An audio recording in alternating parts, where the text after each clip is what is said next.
Բարև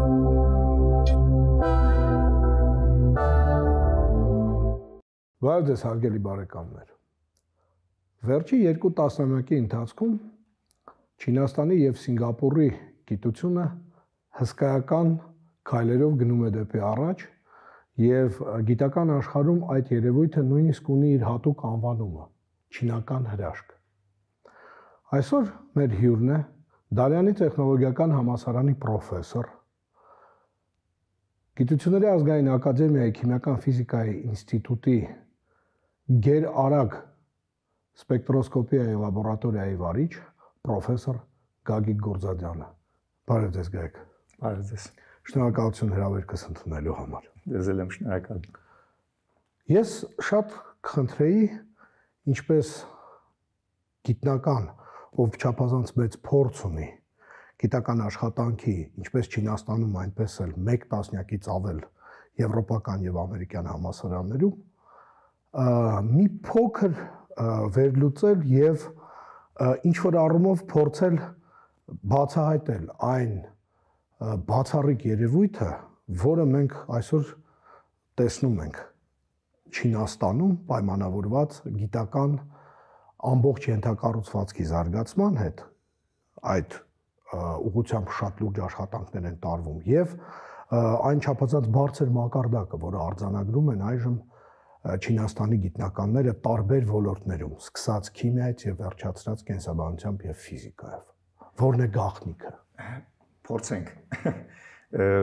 Ճիշտ ասած, ես չգիտեմ իրական գաղտնիքը որն է, բայց ես իմ կարծիքը միայն կարող եմ կիսվել իմ կարծիքով։ Ուրեմն այնպես է ստացվել, որ իսկապես ես աշխատել եմ եւ արևմտյան ուրեմն երկրներում, գիտական կենտրոններում եւ արևելյան եւ սովետական միության, Մոսկվայում, Հայաստանում։ Ու փորձենք համեմատություններ անել ու մանավանդ հասկանանք, թե իսկապես այդ ինչպես է ստացվել, որ Չինաստանը գիգանտ երկիր, շատ վատ վիճակի մեջ էր, միջև 70-ական թվականների վերջը, ու այդ նույն մարդիկ ինչին հասան, ուրեմն դա նույնիսկ աներևակայելի է, եթե դուք գնաք Չինաստան, չեք կարող պատկերացնել, թե միթե նույն մարդիկ տեսել են, այսպես ասած, սով, իսկ այնտեղ հիմա մոտավորապես ես կարող եի համեմատել այս մանավանդ վերջի տարիները, ես վերջի մոտ 10 տարին Չինաստանում եմ, իսկ միջև այդ 7 տարի Սինգապուրում, ու արդեն ամեն տարի Չինաստանի փոփոխությունն է արագ է տեղի ունենում, որ արդեն համարյա համեմատվել է Սինգապուրին։ Իսկ Սինգապուրը նույնիսկ մարդիկ եթե չեն եղել, իրանք պատկերացնում են, թե ինչ մակարդակի երկիր է։ Եթե մի փոքրիկ sense թվերով մենք խոսանք, Սինգապուրը 6 միլիոն է, ոչ շատ ավել, քան Հայաստանը, բայց գիտական տեսակետից շատ պարագաներով ուրեմն ավելի բարձր է, քան զարգացած գիտականորեն զարգացած երկրները։ Այդ մի փոքրիկ երկիրը 6 միլիոնանոց։ Եվ իսկ Չինաստանը իհարկե չափսերով շատ մեծ է, 500 անգամ բնակչությամբ ավելի մեծ է, քան Հայաստանը։ Եվ իսկ ընդհանուր եթե վերցնենք գիտական հոդվածների քանակությունը մոտավորապես 1.5 անգամ ավել է, քան Ամերիկան։ Ես այսօր առավոտը նայեցի, որ մոտավորապես 20-25 տարի առաջ 10% էին կազմում Ամերիկայի, 10%, իսկ հիմա 700,000 հոդված են տպում տարեկան, ու հետո գոյություն ունի այսպես կոչված Nature Index, որը որ միայն ընտրում է ամենաառաջնակարգ հոդվածները եւ արդեն Nature Index-ով նույնիսկ Չինաստանը անցել է Ամերիկային։ Այդ ինչպես ստացվեց։ Իմ կարծիքով երկու երկրները, չնայած այդքան տարբերվում են իրարից 6 միլիոն եւ 1.5 միլիարդ, բայց ունեն շատ հետաքրքիր, ուրեմն ընդհանուր կարելի է ասել կետեր, որն է ընդհանուրը, որ շատ լավ կառավարվում են այդ երկրները։ Ու ընդհանրապես, եթե մենք վերցնենք էֆեկտիվ գիտական աշխատանքի պարագաները, ես կարող եի առաջի կետում դնել կազմակերպվածությունը, թե ինչպես է կազմակերպված ընդհանուր երկրում այդ գիտությունը միջև փոքրիկ խումբը, միջև մի մարդը, միջև ասպիրանտը, մաստեր ուսանողը եւ այլն։ Ինչքանով ինքը կարող է ինքը իրեն կազմակերպի։ Դա մի քիչ տարօրինակ է իհարկե։ Ես հետո ճիշտ ասած այդ կարծիքի եմ երկար տարիներ, հետո տեսա, որ այդ ամսագրերից մեկում Nature Science, երբ որ գրել էին, որ վերջի մի քանի տասնամյակում բոլոր Նոբելյան մրցանակի դափնեկիրները, ինչպես կանոն, ստացել են Նոբելյան մրցանակ լավ կազմակերպության շնորհիվ, ինչպես են նրանք կազմակերպել այդ խմբերը, շատ դեպքերում խմբերը լինում են շատ մեծ ինստիտուտներ, որ տասնյակ տարիներ ինչ որ մի գործով են զբաղվում եւ ստանում են ինչ որ հասնում են ինչ որ արդյունքի։ Ուրեմն առաջինը լավ կազմակերպվածություն, երկու երկրներն էլ լավ կազմակերպված են։ Չնայած իրանց քաղաքական համակարգերը բավականին տարբեր են, բայց եթե կողքից նայենք, համարյա նույնն են։ Ես ներողություն եմ խնդրում, Գայք, ուղղակի կուզենայի նշել հետևյալը. մի ռուսաստանցի արևելագետի հետ հարցազրույց էր, պրոֆեսոր էր, եւ նրան հարց տվեցին, ասին դուք կարող եք բացատրել այս չինական առհասարակ տնտեսական հրաշքը, գիտական, ինչ որ պայմանավորված, նա պայմանավորում էր ոչ թե քաղաքական համակարգով այդ ամենը, այլ Կոնֆուցիի անձով։ Նա ասում էր, հասկացեք, չինացիների մոտ անկախ նրանից որտեղ են իրենք ապրում, Միացյալ Նահանգներում, Բուն Չինաստանում, Թայվանում, Սինգապուրում, կա աշխատասիրության եւ գիտելիքի պաշտամունք, այսինքն չինացիների համար դա առաջնային է։ Եվ միգուցե դա է պատճառը, որ չնայած տարբեր քաղաքական համակարգեր են, սակայն այդ սկզբունքից ելնելով նրանք առաջնորդվում են այդ գաղափարներով։ Ես իհարկե համաձայն եմ, որ այդ կարելի ասել այդ ֆենոմենի ֆունդամենտը իհարկե կոնֆուցիանսն է, այդ կոնֆուցիանիզմը։ Ուրեմն այնտեղ կա հարգանք դեպի դասատու, դասյարակը, որը կոչվում է լաոշի, եւ այդ լաոշի բառը ոնց որ սրբություն է, սրբություն։ Ավելի բարձր է, քան նույնիսկ ծնողները։ Ամենաբարձրը երևի այդ լաոշի կոչեցյալն է։ Եվ դա գուցեև պատճառներից մեկն է, որ չնայած ես աշխատել եմ 15 տարբեր հիմնարկություններում բոլոր երկրներում, ամենահաճելին, ամենահարմար ես զգում եմ ինձ Չինաստանում եւ Սինգապուրում, որովհետեւ կա հարգանք դեպի ղեկավարը։ Դա չի նշանակում, որ իմ հետ չեն վիճում, իհարկե իմ հետ վիճում են, բղավում են, նեղանում են, լացեն, բանան, ամեն ինչ տեղի ունենում, բայց փաստորեն այդ հարգանքի ուրեմն պահը, որ պետք է հավատ լինի, պետք է մարդ հավատա, պետք է ինչ որ բոլոր մակարդակները միջև երկրի ղեկավար, որ երկիրը լավ գործի, պետք է ժողովուրդը պետք է հարգի իրենց ղեկավարներին։ Եթե հարգան գոյություն չունի, իհարկե դա արդեն դժվար է նման։ Այդ թվում եւ իհարկե գիտության մեջ։ Դրա համար, այո, այդ կոնֆուցիանստվան Սինգապուրում էլ բան։ Չնայած այդ քաղաքական համակարգերը իրանց այդքան կարևոր չեն, իրանք նույնիսկ չգիտեն, երբ որ ես դասախոսություն եմ կարդում, մեկ ասում եմ կոմունիզմ բան, իրանք այդ կոմունիզմ բառը նույնիսկ չգիտեն, իրանց մոտ երևի լրիվ ուրիշ ձևի է հնչում։ Ու նույն ձևի Մարքս, Էնգելս, Լենին եւ այլն, իրանք անտարբեր են այդ բոլոր անուններին, այսպես ասած, իրանք ապրում են, այո, 6000 տարի իրանք ապրում են մի ձևով։ Ու այդ կոլեկտիվիզմ պահը մեջը կա։ Այդ նույնը կոմունիզմի մեջ է, չէ՞, այդ կոլեկտիվիզմը, նույն այդ կոնֆուցիանստվը եւ այլն, որ մարդիկ պետք է իրար հետ նույնիսկ բիզնես հասկացողությունը, ես ինչքան որ հասկանում եմ, տարբերվում է Չինաստանում եւ արևմտյան երկրներում։ Այնտեղ ուրեմն ոնց որ անգլերեն լեզվում գոյություն ունի speculation, սպեկուլյացիա, չէ՞, իսկ մեզ մոտ դա համարվում է բիզնես, կամ միջև այդ համարվում է, ասենք, սպեկուլյանստը, իսկ մեկ էլ ինչ որ մի պահ, մեկ էլ որ ժողովուրդը սկսեց ասել, բա դա բիզնես է, ոչ, դա բիզնես չի։ Դա անգլերեն լեզվով էլ կոչվում է սպեկուլյանստը, այ Չինաստանում այդ տիպի բան գոյություն չունի։ Եթե ինչ որ բան են ծախում, իրանք ծախում են նույն գնով, ամեն տեղ, ամբողջ Չինաստանով մեկ, որովհետև համարում են, եթե ինչ որ միտեղ առնեն էժան գնով հետո ծախեն եւ այլն։ Իմ ասածս ինչն է, որ այո, այդ կոնֆուցիանստվան, որ կոնֆուցիանստվի այդ պարագաներից մեկը, որ լավ կազմակերպված են, որ հարգանք կա դեպի ընտանիք գոյություն ունի, ընկերներ գոյություն ունի, իրանք օրինակ իմ խմբում իրենք իրանց կոչում են ուրեմն senior sister, senior brother, ուրեմն եթե մի տարի ավել ուրեմն ասպիրանտ է, մի տարի ասենք մենք ավակ եղբայր, ավակ քույր, ու պատճառներից մեկը ինձ թվում է, որովհետև այնտեղ մի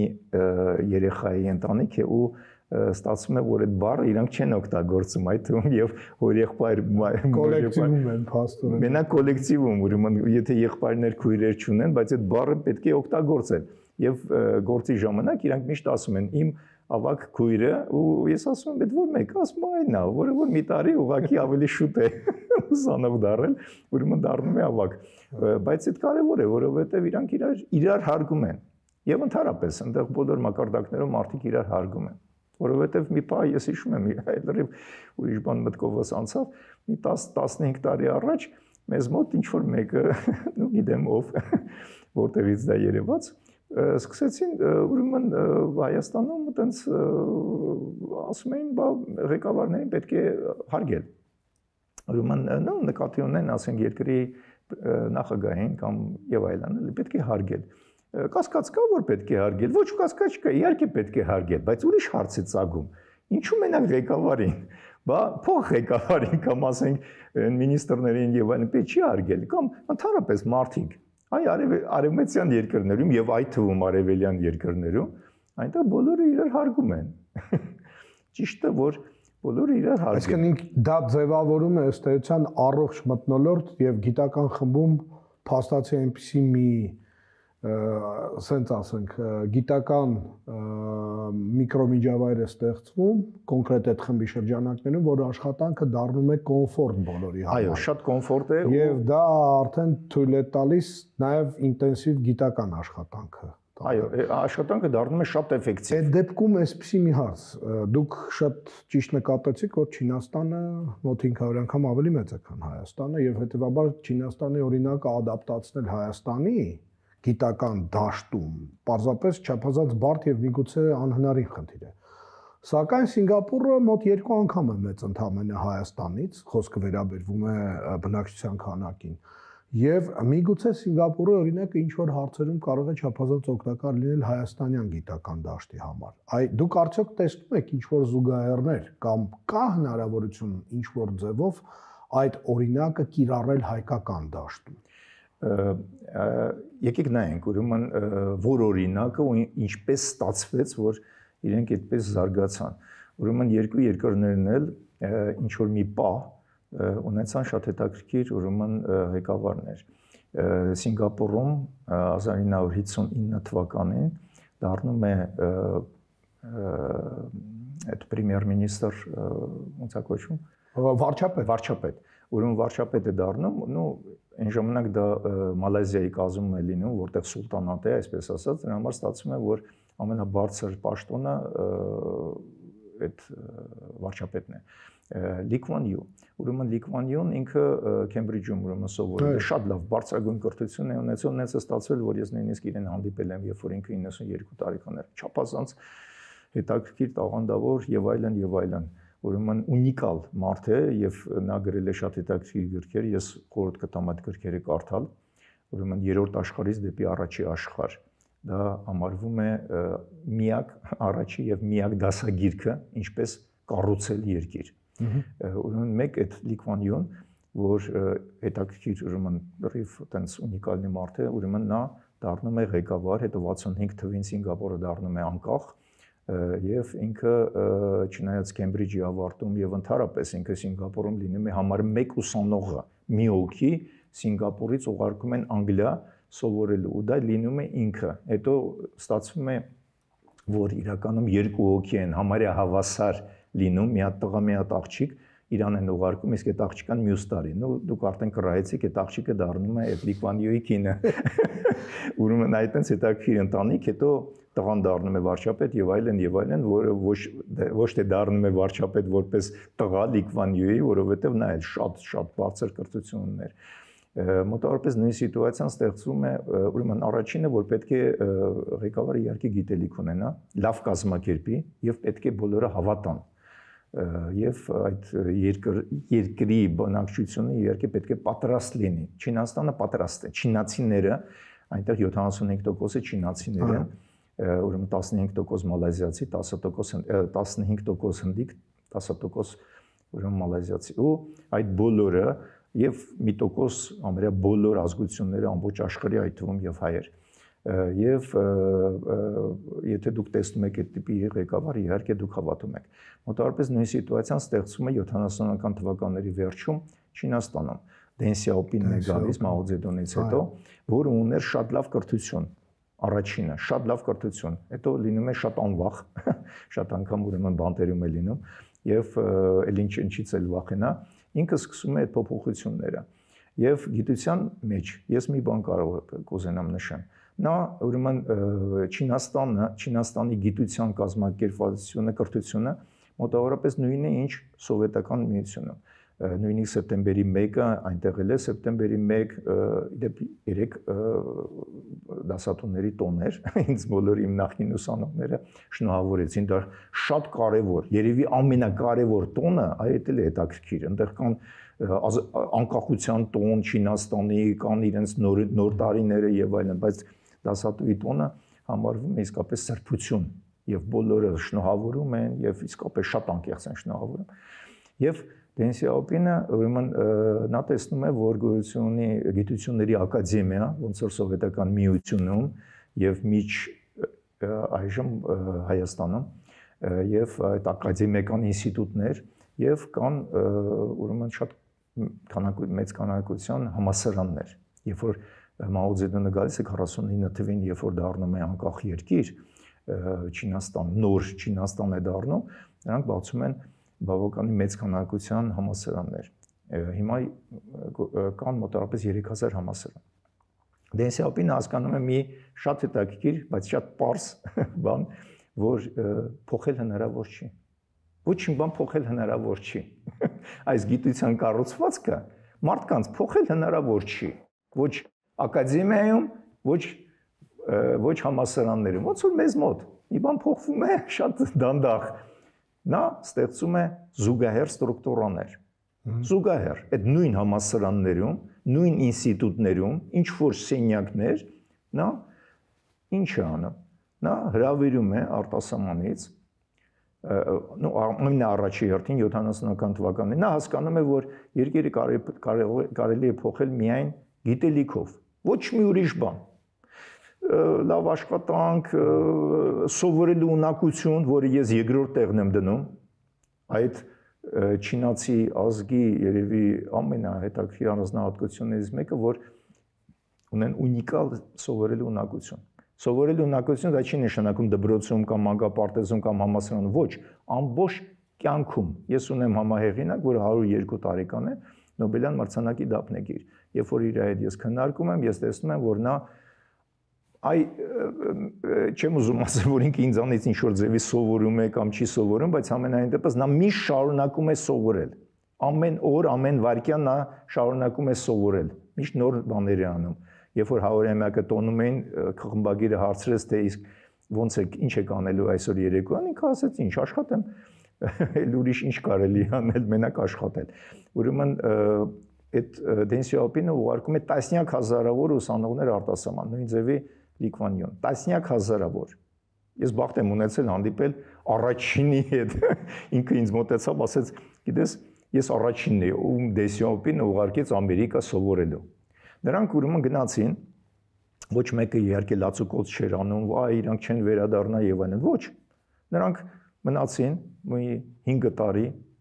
ասենք 2 տարվա տեղակ կամ 3 տարվա, 5 տարի, 10 տարի, 15 տարի։ Հետո ղեկավարությունը, կառավարությունը սկսեց նրանց հրավիրել։ Հրավիրում էր, որոնք որ արդեն մեծ հաջողությունների էին հասել արտասահմանում, Ամերիկայի մեծ մասը, եւ տալիս էին մեծ գումար եւ ասում էին, ինչ ուզում ես արա։ Ճիշտը դա է։ Իմ կարծիքով դա միակ ճիշտ ձևն է։ Մեզ մոտ փորձում են անել հաջողությունով, ինչ որ ձևով, բայց ամենայն դեպս լավ կլինի այդ հաշվի առնել, թե ինչպես պետք է ճիշտ անել։ Մեզ մոտ ինչ որ ձևով հրավիրում են, ինչ որ այտենց ստիմուլյացիա կա, որ մարդիկ դրսից գան օգտագործեն, բայց պետական կոմիտեն շատ ակտիվ է։ Շատ ակտիվ է, այո, շատ ակտիվ է։ Պետք է ունենանք ուրեմն 100%-անոց իշխանություն։ Չինաստանը, որ հրավիրում է այդ մարդկանց, տալիս է այսպես կոչված state key laboratory, ուրեմն այտենց չգիտեմ ոնց ասենք ճիշտ կլինի հանգուցային լաբորատորիա։ Ուրեմն հանգուցային լաբորատորիա այս պահին մոտավորապես 350 այսպիսի հանգուցային լաբորատորիա կա։ Ու պատկերացրեք, եթե այդ ինչ որ մի սենյակ է կամ մի քանի սենյակ համալսարանում կամ ակադեմիական ինստիտուտում, որոնք որ զբաղվում են լրիվ ուրիշ մակարդակի գիտությամբ, պատկերացնում եք, նրանց աշխատավարձերն են շատ բարձր եւ այլն եւ այլն։ Ինչու, որովհետեւ այդ մարդը, ում որ հրավիրել են, նա ընտրում է, նա է ընտրություն կատարում։ Ամբողջ 100% իշխանությունը նրա ձեռքն է։ Այնտեղ գոյություն չունեն ինչ որ համալսարանի ռեկտորներ կամ ինչ որ դիրեկտորների, ինստիտուտների եւ այլն։ Ուղղակի ֆորմալ ամեն ինչ ինքն է անում, ընտրում է այդ մարդկանց ու նրանք անում են իհարկե նրա այդ արած աշխատանքը, այդ գիտական աշխատանքը իհարկե մի քանի կարգ ավելի բարձր է, քան այն մնացածներից, բայց ուրեմն այնտեղ ինչ որ պատ գոյություն չունի այդ լաբորատորիայի եւ համալսարանի կամ ինստիտուտի միջև, եթե այն մյուս խումբը, այո, շփումը, նույնիսկ ոչ միայն շփումը, այլև եթե այստեղ մեկը լավ չի աշխատում, մի անգամից թռնում է այնտեղ, իսկ եթե այնտեղ ինչ որ շատ ակտիվ գիտնականներ կան, նրանք գալիս են այս լաբորատորիա։ Ասեն ակադեմիական մոբիլություն կա, շատ ակտիվ կերպով կարողանում են շատ ազատ է։ Փոխազդել ամեն ինչը շատ ազատ է։ Եթե ես 10 երկրում աշխատել եմ ու միշտ ինձ հարցնում են թե մի հատ համեմատի եւ այլն, ես ասում եմ Սինգապուրը ամենակոմֆորտ երկիրն է աշխարհի, իմ կարծիքով, իսկ ամենաազատ երկիրը իմ համար դա Չինաստանն է։ Ամենաազատ գիտական տեսակետից եւ ոչ միայն գիտական։ Ինչ ուզում դուք կարող եք անել։ Ճիշտ ասած, այդ մոդելը ես գիտեմ, որ կիրառվել է Ռուսաստանում, Ռուսաստանյան քվանտային կենտրոնում, Ռոսիյսկի քվանտովый ցենտր, որ կա, այո։ Ես որ հանդիպեցի ոչ միայն Կավոկինի հետ, Ռուսլան Յունուսովի հետ, իրենց ղեկավարի հետ ես հանդիպեցի, ինքը ասաց սկզբունքը հետևյալն է. կան PI-ներ, այդ principal investigator, որ ասում են, խմբի ղեկավարները, եւ շատ փոքր ադմինիստրատիվ ստաֆ գոյություն ունի, ով պարզապես պետք է ապահովի այդ խմբերի արդյունավետ աշխատանքը։ Եվ վերջ։ Մնացած առումով նրանք միայն աջակցում են այդ աշխատանքներին։ Ոնց որ գեյմին ժամանակին, երբ նա Նոբելյան մրցանակը ստացավ, հարց տվեցին, ասին ինչով եք դուք հատկապես շնորհակալ Մանչեսթերի համալսարանի ղեկավարությանը, գեյմը փայլուն պատասխան տվեց, ասեց մեզ թղթերով քիչ էին անհանգստացնում եւ խրախուսում էին մեր գիտական աշխատանքը, եւ դա իրոք շատ կարեւոր է։ Ես ճիշտ ասած, այստեղ մի կարևոր հանգամանք կուզենայի նշել եւ ըստ դրա նաեւ իմ հարցը տալ ձեզ։ Ուրեմն հայտնի ռուսաստանցի մաթեմատիկոս Նիկոլայ Անդրեևի հետ երբ ես զրույց ունեցա, նա Լիլավացիայի մրցանակի դափնեկիր է եւ իրեն հրավիրել էին Պեկինի համալսարան մաթեմատիկոսներին դասախոսություններ կարդա։ Զրուցելիս Նիկոլայի հետ ինքը ասաց, գիտես, մեկ տեղի համար քանի հավակնորդ ունեն մաթեմատիկայի ուղղությամբ, թիվ ասեց, ես չհավատացի, մի քանի անգամ հարցրեցի, այո, ուսանողների, աբիտուրիենտները որ կային, հավակնորդները, էլի որ կային, ուրեմն մեկ տեղին 5000 հավակնորդ կար։ Սա ինչ որ անհավանական թիվ էր, ես մի քանի անգամ հարցրեցի, ասացի դու համոզված ես, ասաց ես էլ չէի հավատում, պարզվեց այդպես է։ Այսինքն երիտասարդությունը այնտեղ պարզապես պաշարում է։ Նու գիտեք ոնց է, եկեք բացատրեմ։ Ինչպես է դա։ Այդ 5000-ը դա ինձ թվում է մի քիչ պետք է ճշտել։ Ուրեմն քանի որ ես էլ եմ զբաղվում այդ հանձնաժողովներում, այնտեղ անգլերենի հանձնաժողովի նախագահն եմ ես եղել այդ տարիներ։ Ուրեմն ինչպես է դա։ Ուրեմն համալսարանները ունեն ուրեմն բաշխվում են ըստ ուժեղության ռենքինգով։ Եվ առաջի 5-6 չինական համալսարանները գտնվում են առաջի 100-ի կամ նույնիսկ առաջի 50-ի մեջ աշխարհում, որը որ իհարկե աներևակայելի է, որովհետև երևի 80-ը ամերիկյան համալսարաններն են, առաջի 100-ը եւ ամերիկացի, երկու բրիտանացի, ուրեմն Քեմբրիջ, Օքսֆորդ, ուրեմն մի հատ, երկու հատ Գերմանիա, Ֆրանսիա եւ այլն, Շվեյցարիա, Սինգապուրը երկու համալսարանները, այո, մեր համալսարանը հասավ մինչեւ 9-րդը աշխարհում։ Եվ դա իմ համար իհարկե զարմանալի չի, որովհետև իհարկե աշխատանքը, որ ես համեմատում եմ Եվրոպայի հետ, ոչ մի հայեմատություն իհարկե, ոչ մի հայեմատություն, ոնց որ Եվրոպայում սառացված վիճակում է, այսպես ասած։ Այդ աստիճանի, ուրեմն Չինաստանում ու Սինգապուրում այդ աստիճանի տեմպ է, աշխատանքի տեմպը։ Իսկ փաստացի այնտեղ ուրեմն դպրոցից որ գնում են համալսարան, բալեր պետք է ստանան։ Միջև դպրոցը, այսպես կոչված high school, չէ, այդ ավագ դպրոցը։ Ուրեմն ամեն քաղաքում, իսկ այդ քաղաք կոչեցյալը գոնե 10 միլիոն պետք է լինի։ Ուրեմն մի քանի այդ տիպի դպրոցներ կան, ու այդ բոլորը գիտեն, այս ավագ դպրոցը ամենալավն է եւ այլն եւ ստացվում է, որ ծնված օրվանից հետո, ասենք 10 տարեկան հասակում 15 եւ այլն, նրանք պետք է այդ բալերով հասնեն միջև ինչ որ մակարդակի, շատ փոքր տոկոսը կարողանում է հասնի այնց բալերով, որ կարող է գնալ այդ Պեկինի համալսարան, այդ Pekin University որ կա, դա համար մեկն է Չինաստանում, ու չափազանց դժվար է գնալ դա այդ պատճառով, ես չեմ կարծում, որ այնտեղ, ասենք 5000 կարող է եւ մենք վերցնենք, ասենք ոչ թե 5000, այլ 100 միլիոն մարդ ձգտում են։ Դիմորդների թիվը։ Ну, դիմորդ չկա, որովհետեւ ընտրել են արդեն։ Ինչ որ ձևի ընտրություն է կատարվում դպրոցում, արդեն դպրոցում ընտրություն է կատարվում ըստ բալերի։ Ուրեմն երևի վերցնում են ընդհանուր քանակությունը կարող է լինի 10-20 միլիոն, այդ 10-20 միլիոնից վերջում կարող է, ասենք, 1000-ը հասնեն, ու եթե մեկը մյուսի բաժանենք, ստացվի, որ մեկը 5000-րդ։ Այո, շատ դժվար է գնալ այդ Պեկինի մի քանի համալսարանները։ Եվ իրանց բացատրելով, այո, պատճառներից մեկը, որ իրանք այդտեղից ինտենսիվ աշխատում են, եւ այդ բոլոր այդ պարագաները սովորելու ունակություն, ձգտում դեպի մոտիվացիա գոյություն ունի, այնտեղ շատ ուժեղ մոտիվացիա, ընդհանրապես մոտիվացիա կա ապրել, աշխատել։ Ես այդտեղ հանդիպում եմ տարբեր ուսանողների հետ, հարցնում եմ, ասում եմ, ո՞րն է ձեր մոտիվացիան, որ ինչու եք դուք որոշել շարունակել ձեր ուսուցումը համալսարանում։ Ոչ մեկը չի պատասխանում։ Դպրոցականներին պետք չի հարցնել, հասկանալի է, ծնողները տանում են դպրոց, ճիշտ է, երկիրը որոշում է, որ դուք պետք է գնաք, պարտավոր է գնալ դպրոց, բայց դպրոցից հետո կամ մաստեր ուսանող կամ ասպիրանտ, ես իրենց հարցնում եմ, ինչու եք դուք ընդհանրապես գնացած սովորել, ինչու եք ընտրել այս ուղղությունը եւ ընդհանրապես ինչու եք ապրում, ինչ որ ձգտում ունեք, ոչ մի ձգտում չկա, այնտեղ կա։ Այնտեղ ես որ հանդիպում եմ, շատ հետաքրքիր իհարկե պատասխաններ են տալիս, դրա համար ստացվում է, որ իրանց մոտ գոյություն ունի այդ մոտիվացիան, երևի որ շատ է։ Եվ կարծում եմ նաև այդ երազելու ունակությունը, որը դպրոցից գալիս է, որովհետև իմ կարծիքով մեր դպրոցի ամենամեծ խնդիրներից մեկը նա է, որ երեխաներին չեն սովորացնում երազել, որովհետև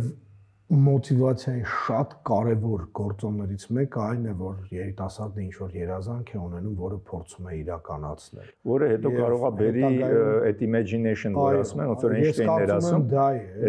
Շատ ավելի կարևոր է, քան գիտելիքը, որովհետև գիտելիքը սահմանափակ է, իսկ երևակայությունը անսահման։ Այդ ձեզ նույն այդ ֆրազան է Էյնշտեյնը ասել, որ չէ, դա ես imagination is more important than knowledge։ Դա է։ Այո։ Իհարկե գիտության մեջ այո, ու ես կարող եմ ասեմ, իհարկե ես որ ձեզ պատմում եմ ու ես շատ լավ պատկերացնում եմ, որ մեր, ասենք, հերոստանգունդերները իրանք ինչ որ ձևով պատկերացնում են Չինաստան, որովհետև Չինաստան մենք բոլորս չինական, ասենք, շորերով ենք եւ այլն, ամեն ինչ Չինաստանում է ուրեմն սարքվում, եւ բայց լավ չեմ պատկերացնում, թե Չինաստանը իրական Չինաստանը ինչն է։ Իրական Չինաստանը իրանք ունեն շատ լավ գիտելիքներ, շատ արագ են զարգանում ու ունեն մոտիվացիա եւ